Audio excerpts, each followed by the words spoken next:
Welcome. This is MoneyHeart, where we explore the emotional side of money. I'm Camille Diaz, and today we're discussing investing in your personal image. My guest is LaTasha Cobler. She's an American fashion designer and stylist who's been internationally recognized and awarded. LaTasha, welcome to MoneyHeart. Welcome. Thank you so much for having me. I'm excited to be here and delve in. Yes, absolutely. So you're a fashion designer, which a lot of us don't know fashion designers. So kind of share with us a little bit about what it is you do and how you got started and how all that works. Yes, absolutely. So I'm going to jump into my story and then we'll talk more about like day to day of what's going on and what that actually looks like. Yeah, perfect. So really in 2017, I went through something that was really tragic in my life. I had the loss of my baby sister and we were really close. So it was a dark period for me. It was a really dark time. And before she had passed away, we had spent our very last day together. We had spent doing vision boards. And I was like, I think I want to be a fashion designer. And she like looked at me like I was crazy. And she was like, okay, I believe in you. You should do it. And her board she was going off to college. So her board was like all about like learning and education and all of that fun stuff. And that was the last day we spent together. And so we had our vision boards and I put my vision board in the garage, and you have dreams, but sometimes we're like, cool, we have this cool idea, or we have this dream, but we don't always follow through with it. And from my experience with losing her, I literally was asleep one night, and in the middle of the night, just woke up, and like, it was just like this calling. And it was I went out and found my vision board, and I was looking at it, and I was just sobbing. It was such an emotional connection for me. And I was like, I am going to honor myself. I'm going to honor my sister's spirit, and I'm going to go for it. I'm going to do what I love, what I'm passionate about. I'm going to follow my dreams. And so from that really dark period is kind of what was like the last turning point for me. Like it kind of pushed me into following fashion and my passions for elevating women. And that's how I got where I am.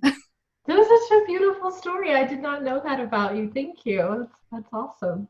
Yeah, I think we all can relate in the sense of like we all go through darker things, and it's an experience for us to learn and grow and push us. So I just used that opportunity or what I was feeling to follow my passions. And I think that's something that we all can do. Yeah, I think that's a great inspiration for all of us is, when we find that thing we think we really want to do, a lot of us don't do it because we don't have that push or that event that's our moment that we go, oh gosh, I see what's truly important to me. Right. Yeah. It's exciting for me because I'm doing what I love, but also I'm honoring life, just, being here and being present in the moment. And my sister too, like she's always with me still in everything that I do. And for me, that's just such a beautiful way to live every day. And so I hope that if anybody took anything away from today, it's like, follow your dreams, find inspiration, go out there, do it. Right. Yeah. Such a wonderful thing to kick us off today, of just following what your heart, what's really on your heart to do, and finding a way to make it happen. Because I'm sure that it wasn't an easy start for you. You didn't just, I'll just quit my job and get rolling on this. It's going to be awesome. Oh, girlfriend, no, I didn't. I've always been an artist and into like the visual creativity of things and painting and drawing. I didn't know anything within the industry about fashion of what to do.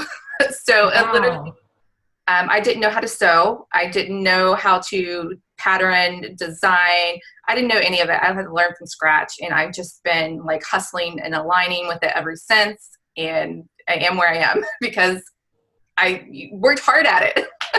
Yes, you have to put the work in. Absolutely. It's not that quantum leap that everyone always thinks it is. It's like one day I decide to be a fashion designer. Day two, done. Success! Yay! So you No, actually have to work. So what does that kind of look like? What's your day-to-day work? What do you normally do? yeah. So there really, when you're a small fashion designer, it I think the bigger fashion houses make it look so easy. And even like being on the inside, I'm just like, like they have teams of scores of designers and people sourcing fabric and designing for them. But when you're a smaller designer, really what it looks like is it starts all with inspiration. So you're finding something that inspires you, that sparks something in you, and you're sketching it out, you're laying it out. And then from there, you are finding fabric, you're sourcing the type of fabric for it. We do what's called a sample. So you're kind of just playing with it, or you buy what's called a muslin, which is kind of a unbleached plain fabric that you're playing with on the mannequin to get the design and the cut right. And from there, you can buy your fabric because you don't want to spend fabric is expensive and you don't want to spend money on fabric that you're just, ruining on the mannequin trying to get things right and adjusting. So we usually start with a muslin and then we create a sample. And from there, you can create your pattern. And this looks a little bit different for production purposes. If you are a smaller designer who does more bespoke, custom, one-of-a-kind things, I don't have a large production. So I'm creating samples that are literally going to just be for this one customer or a few customers. But if you are a designer who has a full line production and you are like sending your stuff to thousands of stores, then you have what's called a tech pack. And that's the technical details of everything that goes from the stitching to zippers, the style, the cuts, the fit, darts, anything and everything of how that garment is created. It goes into a tech pack. And then that tech pack goes to your production facility and they use that to pattern and cut your garment and then sew it together. Wow, that's really involved. That's much more than I would think. Well, you just make a thing and then you tell somebody else to make that thing again. Oh, Right? I wish it was so easy. And I dream of having team members to help me because it's so labor intensive when you're doing it from start to finish on your own. And then on top of that, you have like your marketing and photo shoots and, websites and all this social media and all this other stuff that you're constantly juggling to like fit it all in. And I love it all. I love the whole process. But luckily I am almost to that point of like hiring and growing my team so that I can solely focus on designing, and because that's my passion. I love elevating women and finding fabrics and cuts and things that like make them feel like a queen. And yes, so that's the whole gist of it. That's what happens. After sampling, you of course buy your fabric, you pattern, you grade it, which means you're finding the sizes, different sizes for different women. And believe it or not, we are so globalized now that there's unfortunately not one size. There is a size standard, but nobody uses it. That's why you find, you might be a size 6 in one brand, and then the next brand you're like a size 14, and you're like, what in the world happened here? Like, why did I? Yep. How can I be so skinny one day and not the next? So there's lots of brands. They do things a little bit differently, and I realize that women are real women, and my sizing is a little bit more generous, I think, than the typical like European type sizing. Because in America we just are a little bit thicker, and we all don't look like supermodels. So I am a little bit more generous in my sizing. So I love it. That's kind of what a day looks like for me. It's pretty chaotic, but I love it. It's a really interesting point that you make, because it seems like most of what you're doing is not the design part right now. being, Right. you're maybe 10 or 15% of your time gets to be spent on the coming up with the concept and the idea and how you want something to look. And the rest of your time is spent actually making it happen until you can get Yes. that crew. Yes. So I think that's a beautiful point to bring up, especially if there are like aspiring fashion designers that are going to be watching this. Cause I think when you first start and you're like me, you're like, oh, I love design. I'm going to just design all day long. And that's not the truth. We are, most of your time is not spent designing when you're starting out. It's spent, building your business and, creating the other aspects of it. And I think that's really important to point out. Yeah. It's actual work again. We Work. fall right back to, I have to do some work. What's Yes. up with that? Yes. And I actually really liked your point about the sizes. And so I want to tell people that, the dress that I'm wearing for today's episode, and I know our listeners can't see it, but they can at moneyheartshow.com. When you ask for my size, you said, send me your measurements. And I thought that was brilliant, because then you came back with a dress that fits me perfectly. And I'm like, wow, this is so cool. Yes. And you look beautiful in it. So everybody go to your website and see her. Yes, absolutely. So, and I really like that, because you didn't say, well, what size are you? Because if you had asked that, I'd have no idea what to tell you. I'm like, well, this usually, and then sorta, and kinda. But if you're just going off measurements, that's brilliant, because you have actual numbers to work with. So I was able, based on your figure and your measurements, we were able to create a dress that fits you like a glove, and you look gorgeous in it. Thank you. And it does. I put it on, and I have my daughter zip it up for me. I'm like, oh, wow, it really fits like all perfectly. It was a really cool experience. So that kind of leads me to the next thing I want to talk about is what's the difference between getting something that is a custom made piece or a really well designed, maybe even tailored piece, versus getting something that's off the rack or very inexpensive? Because I feel like there's tons of stores, and I've been to them plenty of times, where you can get, shirts for $7 and dresses for $15 and sweaters for $25 or $50 or something like that. But I don't think I've ever put on something that I zipped it up and went, ooh, that's very different. So kind of tell us what goes into those two different things, and how is it worth it to spend more to get the custom piece or the more expensive piece? Right. So we could probably spend like 3 hours on this topic. I know we don't have that kind of time. That's okay. But really, there is quite a lot of differences. So when we're talking about like the heart of money and what you're investing in, and you're investing in yourself, there is a difference, like you said, from putting on something that cost you $7 that you're like, this is okay, I'm gonna wear it twice and throw it away, versus investing in maybe something that's $150 or $200 that you take pride in, and that you've invested in it, you've invested in yourself, and you're gonna keep it for a while. And there are lots of differences in the back end of these garments, right? So for something to cost you $7, they've bought that fabric for pennies on the dollar, and it's been created. Everything still has to be hand sewn. There's no like magic machine that makes all these garments. So these garments that are cheaper are being produced in third world countries in very poor conditions, and the people aren't getting paid fairly. And the companies, of course, are buying this fabric really, really cheap, which means the fabric has been manufactured really cheap. And it's caused a lot of things like deforestation and a lot of air pollution. And they produce this at we're so globalized now that all this fast fashion has been produced at such a large scale that a lot of it half of it doesn't even get sold, right? So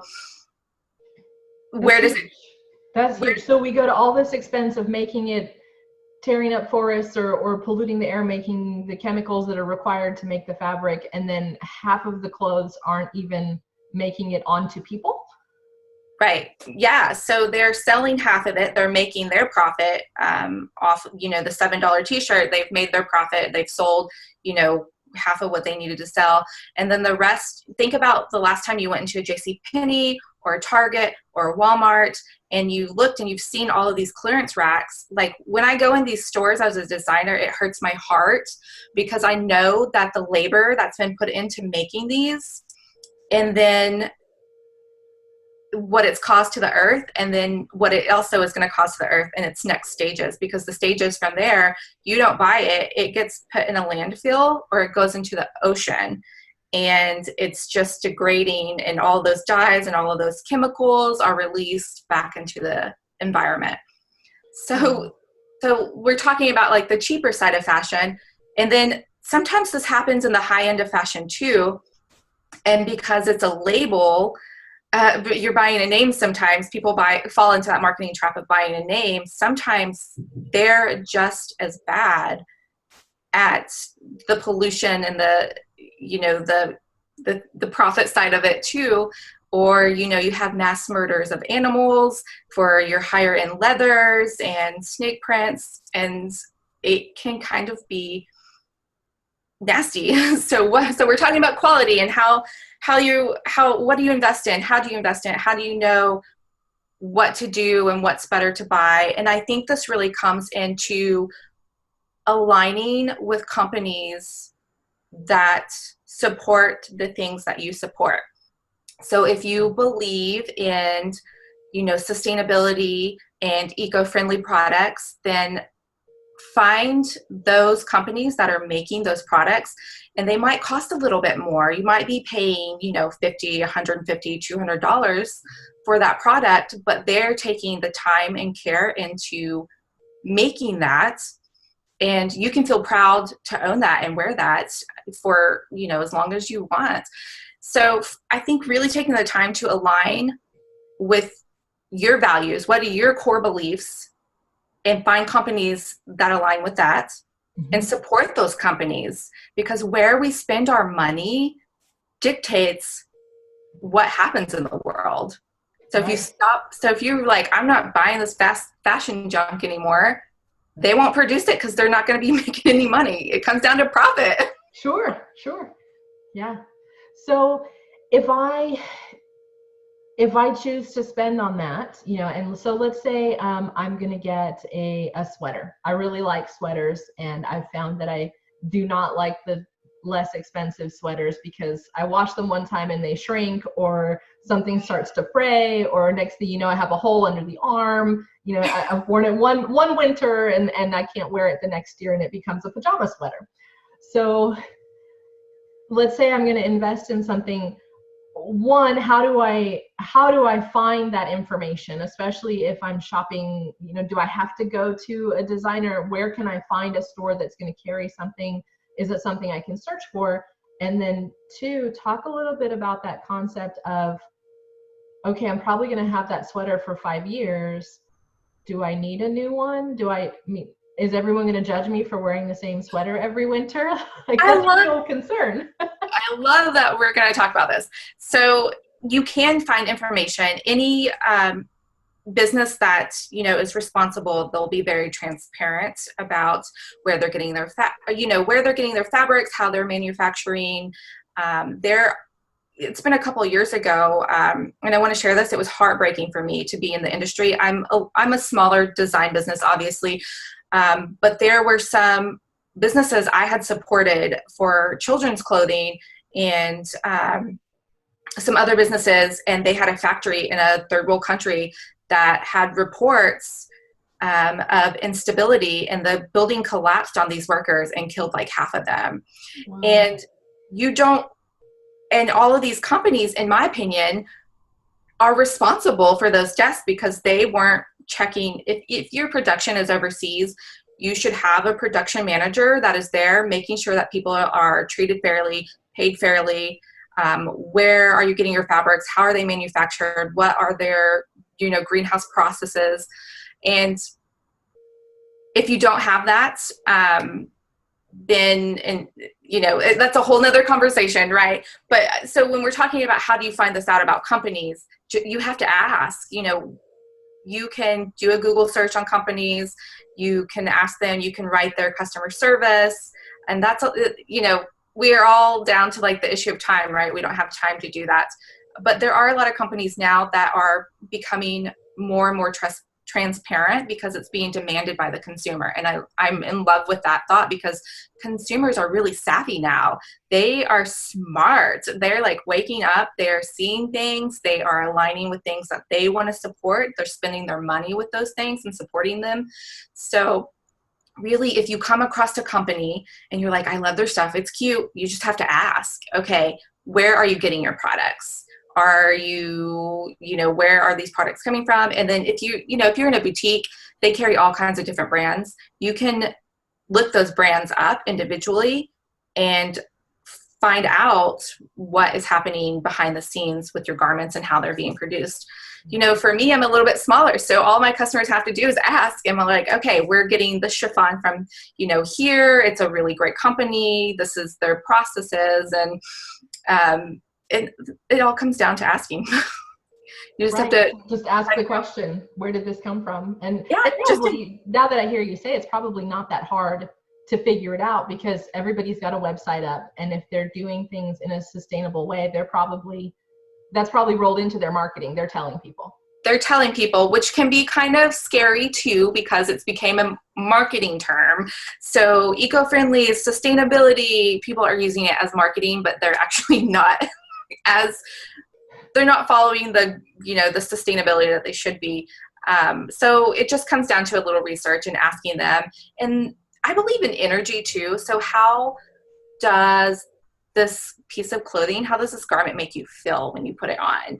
Is it a bad energy, or is it an uncomfortable energy? Like they might not be so truthful with you, or do you just feel invigorated when you're wearing it? And I think that can make a big difference too in helping you decide, ultimately, how do you feel in something? Is this company being truthful? You can usually kind of get that vibe from people, I think, nowadays, whether they're being honest or dishonest about things. So just feel it out. Yeah. And that's a great point that you make, that clothing makes us feel a lot. You put on something that doesn't fit quite right, and it makes you maybe not look the shape that you love, and all of a sudden you're totally sad and just like, aw, Yes. Versus you put on clothing that is cut really well and made well, and it's a comfortable fabric or whatever it is that's important to you, and you look in the mirror and you're like, oh, this is awesome. It's a huge difference in what you Yeah, I agree. It's kind of this like personal investment in yourself, right? You're investing in your personal image and things that make you feel good. And that is an energy that conveys to other people. People will know if you're uncomfortable with yourself and you don't feel good about yourself, that will come across to other people. But if you're wearing something that makes you feel confident and empowered, that will also come across, and people will be like, whoa, who is that girl? What are you wearing? Where are you, and you get more compliments, which just like empowers you even more. And, I'm a compliment junkie. I'm a designer. I wear my own designs out. When somebody compliments me, I'm like, oh yes. And I know that it's mine. So it like just, empowers me. Double compliment. You look good and you made it. Yes. Yeah. I love that. And there's an old saying about, being complimented. I think it was a nail tech that I went to. She was like, if you go out and your nails are done and people compliment your nails, her customers will come back to her. But if people didn't, she would notice that like people wouldn't come back. So it's kind of the same with your image, right? If people are complimenting you and you're like feeling good, you're like, I want to wear more of this. I want to look like this more. And it just grows and grows and grows. So interesting of a point, because when a lot of people, whether you're working for someone else or you have your own business, how you present yourself is a big deal. Right. If you're in front of a meeting and you've got to do a presentation, or just day to day as potential clients are coming to you and you're sitting down with them, or they're coming into your store or whatever it is, that way that you look and the way that you feel about how you look influences the whole deal. Yes, 100% to the max. I mean, fashion has been used through the ages to convey a message. And so I recently watched this documentary about Queen Elizabeth, and I'm really into like the history of fashion and how it, kind of all bolstered into what it is today. And she, she had died, or her father had died. She became the heir, and she was a woman in a very manly dominated, it was the king. He was in charge, not the queen. And so people kind of started to whisper, they started to talk. And she had this very elegant, beautiful dress made. And on the dress, it had eyes and ears. And that's it. There's just eyes and ears all over. And you can look this up. Her portrait is made in it. And that was her statement of like, I see you and I hear you and it better stop. I'm in charge. And after she wore that dress and had her portrait made, people stopped talking. They were like, oh my, she knows. Like she's here. She's not playing. So, fashion was used back then all the way to today to make a statement. And it's sharing who you are and what you want to say to the world. And image has the most powerful impact, ever of our lives, almost, I would say, because we're visual beings and we are constantly judging. We're not like, people are like, oh, I'm not judgy, but okay, we're all judgy, right? Everyone's saying something in their head about what they're seeing. Exactly. So what are they seeing? Are you investing in yourself, in your image? Are you putting your best foot forward? Or are you not showing up for yourself and not showing up for your business? And that will make a huge difference. I mean, when you go on a date, what do? You kind of look them up and down. Do they look presentable? Are they not presentable? If you're in the boardroom and somebody walks in wearing sweats and a hoodie, you'd be like, I'm not going to take them so serious. They're not sharing their message correctly with you. Right. Yeah. It was that respecting the other person and the situation that you're in. If you're going on a date, you want to honor the other person that you're going on a date with. I made an effort to look nice to go out with you, not just I rolled out of bed and put some shoes on to go out with you. I value you more than that. Yeah, I think we hear the dress to impress, and it kind of became cliche, but it's still so prevalent today. Like, you should be dressing to impress all the time. When you're in business and you're representing yourself, I'm a fashion designer, so if I rolled out to, some big event in like my activewear, people would be like, girl, what? No, I don't trust you. And that's how you build people's trust, is through visual stimulation, through your image. You can immediately, I think it's like, 30 seconds of seeing somebody, we decide whether we like them or we don't like them. Oh, it's probably less than that. It's probably almost instantaneous, like 4 seconds or something. 10 seconds or something. Yeah, we're like, no, dismiss. Or, oh, okay, let me pay attention to them. They might have something important to say. Right. So really how you represent yourself, because of course I wouldn't want to make someone feel uncomfortable. I'm not going to wear an evening gown to go talk to somebody on their ranch, because that's incongruous, but I still would want to wear something that was comfortable for me and that I felt good in, Right. Absolutely. Yeah. So, it's not, you don't have to necessarily go buy $1,000 coat to impress somebody, right? But you should be showing up in the best way that you can show up for yourself and for other people. And so dressing like smart casual would be, in the scenario you described, would be like perfect. You're still earning that person's trust. You're not overdressed, because, okay, so if you're overdressed for something, you show up somebody's farm or ranch in a ball gown, they're going to be like, instant not trust. Like, what are you doing here? Like, you don't fit in, you know what I mean? So it's being smart about how you look, and truly aligning with businesses that align with your core beliefs and that make you feel good, that help you show up for yourself in the best way possible. Right. And so I want to go back to that point that we kind of touched on earlier, but didn't really get to discuss of, okay, so let's say I am investing in, I don't know, $75 to $100 shirts and, you know, a nice $250 jacket or something like that. Can I just keep wearing that for years and years? Do I have this feeling of like, well, if you're just wearing the same thing over and over, like you're supposed to look a little different every once in a while, or keep it new and fresh. Like what's the deal there? How do I not break the bank?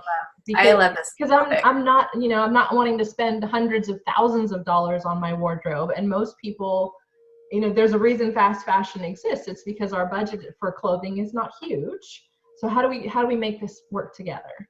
Right. So I think, you know, finding, it goes back to aligning with the companies that you want to support and that make you feel good, and investing. I think when we think of investment, I didn't ever think outside of money or houses or cars, or, you know, I didn't think as personal image as an investment in myself until, you know, like my 30s, until I started really getting into fashion and seeing the power that it had to transform people's lives. But now that I'm in that space and I'm working with women and I'm helping them like elevate themselves, it's okay to invest in yourself. It's okay to buy a nice piece of clothing, and it's okay to wear it next season. It's okay to have it. You know, I have this coat by a designer that I love, and I've had it for 5 years. I wear it every single winter. The cut is just perfect on my body. I feel empowered and beautiful when I wear it, and I am going to wear that. It's a real wool coat, and it's lined in silk, so it's like natural, beautiful fibers. I'm going to wear it until I can't. And it was more expensive than your, you know, casual fast fashion, but it wasn't outrageously expensive. I think I, you know, paid a couple $100s for it. And, you know, so it wasn't like a high-end luxury item, but it wasn't like unattainable at the same time. And I think that's really important too. And so if you're finding yourself in this fast fashion world and you want to get out of it, start saving a little bit and reward yourself with higher end fabrics. So if you know there's a wool dress by this designer that you love and you want to wear it in the fall, okay, save for that. Maybe it's $10 here, $10 there, until you can get to where you buy that coat and you love it and you feel good in it. And it's okay to wear it over and over again. Please don't fall into the marketing trap of you have to have something new for every single Instagram post or every single day. That's not true. Build a sustainable wardrobe with items that you can style together differently. So maybe you have the same top that you wear with a skirt one day, that same top you wear with a pair of slacks. One day you put a coat over it, it looks completely different.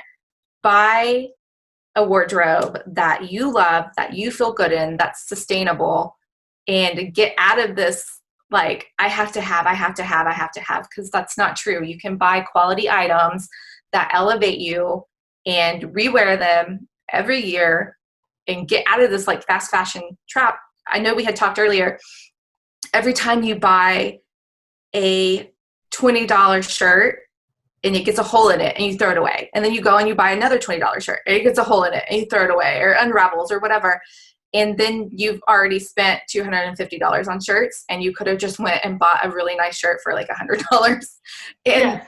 I could have 2 shirts. Yes. Yeah, you have 2 shirts for what you spent on fast fashion, and you've also like hurt the planet. Right. I could have 2 shirts that were built in a sustainable way that I can still wear 5 years from now because they still look great. And I didn't have to, essentially I spent less money. I've got $50 extra, even though I really have two pieces of quality that I can use. And I think you made a good point there, because you talked about seasons. Well, if I have something and I wear it in the fall and then it sits in my closet till the next fall, cool. It's like I haven't seen it in 9 months. Nobody else has either. Nobody else has paid attention to it. They're not going to remember. And even if you repost the exact same outfit and pose or whatever on Instagram, and it's like 9 months away, nobody's going to know. You're right. You're right. Unless somebody is stalking your page and they like scroll all the way down and find that post and see this post, then nobody cares. Nobody cares. That's true. I think we maybe we put a little too much in. Well, everybody expects me to be wearing this or doing this or having a new thing, or that kind of keeping up with the Joneses concept. And really, everybody just cares about what they're wearing themselves. So they don't care that much what I right. have. I mean, they're gonna, image is important in a sense of like people are gonna trust you or not trust you, or, take you seriously. But, for your everyday wear, things that you're wearing on Instagram, people are going to be like, oh, that's cute, but they're not going to give it a second thought, really, in the sense of they just see it for 10 seconds on Instagram and it's over. They've moved on to the next 10 posts and the next 10 girls, Right. that have used something cute on that they're, wearing. So I think it is, I think it's important to dress to impress for success in real life when you're meeting your business meetings and things like that. But for things like Instagram, you don't always need that new thing, which it comes down to marketing, and it's a marketing trap that a lot of us have fallen into, and keeping up with the next person. And now you have $20,000 in credit card debt and you can't go on vacation, but you've got this closet full of cheap clothes that you're going to have to throw away. So it's just being smarter about your money and where your heart is and how you can really elevate yourself in life. And I guarantee you your vacation photos are going to be like much more popular with people than, that's going to make more of a statement of like, oh, how's she getting to go on vacation? How is she affording this? Than, 10 new dress shots of you. Right. And I love that concept of reallocating where your budget is and really taking a look at how much are you spending on fashion items that you're not really using, you're only using a couple of times, versus quality things in your life, whether that's a vacation or some fashion that you rewear, or some other thing. Maybe you would like to upgrade where you live, or you want to actually save for your future. All these novel concepts that we could do if we would take a closer look at where we are choosing to invest. Right. I call it buying with intention, because even if I'm in a Target and I'm buying groceries and I see something, I'm like, oh, that's cute. And I'm in the designer, so I have that back end knowledge of everything, but I still like, oh, because we're visual, right? I'm like, oh, that's cute. And then I have to make that decision, right? I weigh out the pros and cons of it. Like, okay, am I going to spend this $20 or $30 on something I'm going to wear once or twice and throw it away? And I know where it's been manufactured. I know how it's been manufactured. I know the pollution footprint of it. Or am I going to buy with intention and wait and buy something that's more sustainable, that aligns with my core beliefs and support another small business? So it's kind of a circle effect. You're elevating yourself, but you're also elevating another person or company, in the sense of you're supporting them so they stay in business and they are, paying taxes and, things like that. So it's kind of this, I guess, economy. And, you can buy from fast fashion, big corporations, or you can support more sustainable solutions with smaller businesses. That's a decision ultimately that you have to make. I love that concept of having intention in our purchases. That's a great idea. Just all around intention in all areas. Yeah, I've saved so much money by buying it with intention. And it's not just clothing. It could be like a new throw rug or sheets or, whatever. Do I need this right now in my life? Does it elevate me? Does it bring me joy? And I can't tell you how much money I've saved by buying with intention. Sometimes it's hard when you're starting. I like to shop. Most women do. But when you really start doing that, it will make a world of difference. It is so beautiful. Thank you, LaTasha. I really appreciate you taking the time to share with us. Thank you for having me. Absolutely. If you want to find more information from LaTasha or get in contact with her, her website is madaml.com. You can connect on Instagram or Facebook by searching for Madam L Style. Thank you as well to our listeners and viewers. I'm your host, Camille Diaz. This show is sponsored by Serenity Financial, a Five Rings financial agency specializing in financial education, living benefits, and guaranteed lifetime income. Today's money mantra is one that LaTasha helped me come up with. It is, I recognize quality and invest intentionally.